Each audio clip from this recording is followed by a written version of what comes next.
In Warframe, there is a system of morality, or yin and yang, and this system is represented with a circle with a sun and moon inside. These move as a result of your choices in certain quests like Last Gambit, The War Within, The Sacrifice, The New War, and the Duality Paradox. In the wiki, it says players can only affect their choices on the first playthrough of said quests, which will permanently record the player's choice on their account. While players can replay the quests to try out a different choice, the result will not affect the player's recorded alignment.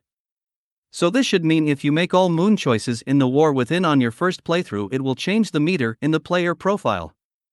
But if you then replay the quest and select all sun choices, the meter in the player profile should not change. With this in mind, the question is, what happens when you replay a quest with these morality choices? Hypothesis 1: nothing will happen. You make different choices and get different dialogue, but nothing will actually change. Let's test that.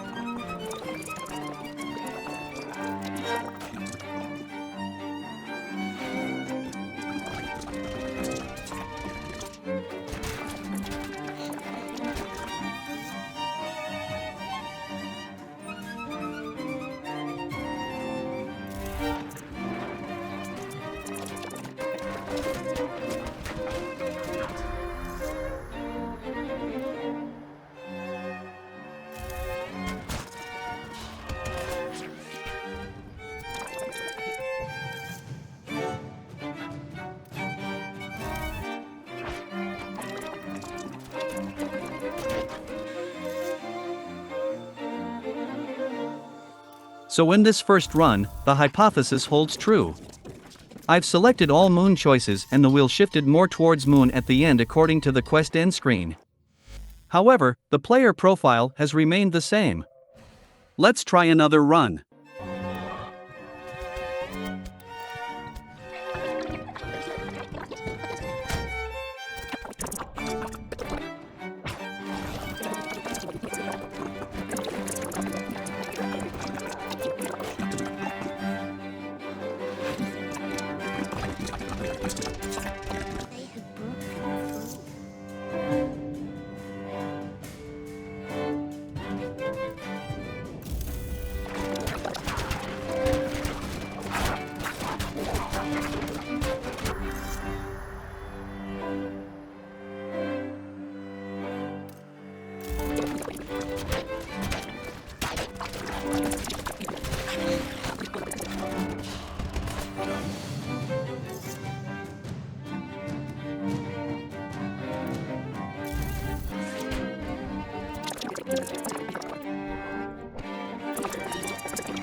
Already you can see at the first question of this playthrough that it's preserved the alignment from our previous run.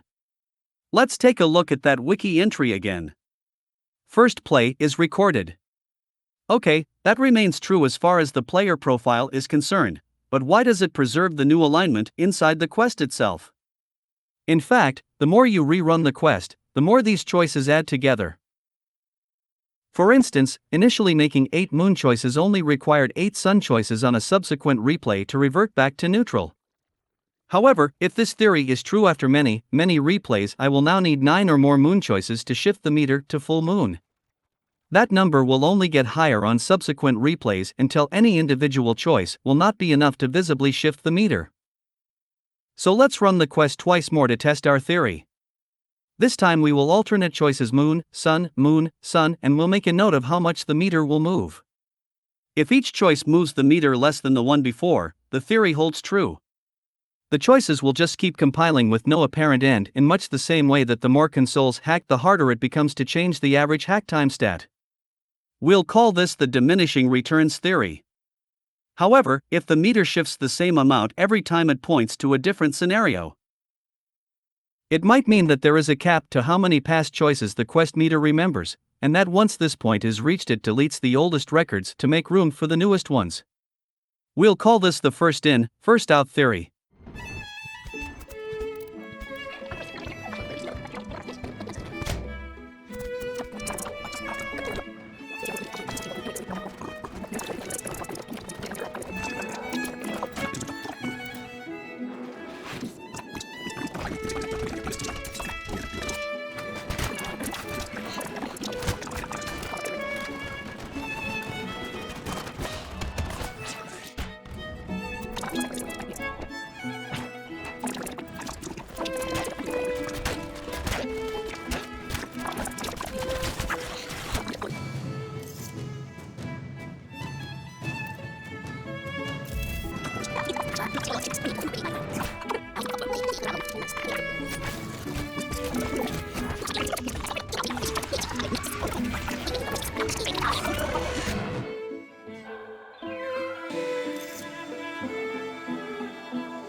As we can see, it appears that the meter's movement is the same each time, validating the first in, first out theory rather than the infinite scaling of the diminishing returns theory. So now the big questions: what causes this discrepancy between profile and quest? Can it be fixed? Can it be avoided? Question 1 might be easiest. It's probably caused by having two meters, one that counts only the first playthrough, which appears in the player profile, and a second one that exists in the quest itself, which is only meant to count those choices. It's possible that its total cap is even based on the current number of choices across all quests. For instance, if there are currently 30 morality choices across all quests, then War Within will also record the last 30 choices in just that quest. But if they add 8 more in the next quest, War Within may now track the last 38 choices. As to how it can be fixed, I don't know. I'm not a programmer, nor do I know just how the meter works. I just found this observation to be interesting and wanted to figure out the hows and whys of the meter changing. However, it's possible that, knowing there's a cap, a player can calculate just how many choices they need to achieve a desired state in that quest. For example, in my last playthrough, I still only needed 2 to 5 moon choices to get full moon, and around the same amount to get back to neutral, which adds to a total of 22 choices. Glast Gambit has 1 choice. The War Within has 4 choices. The Sacrifice has 3 choices. The New War has 3 choices. The Duality Paradox has 1 choice. Total of 12 choices, but with 22 slots for them, as it takes 11 full moon or sun choices to get the meter to that site.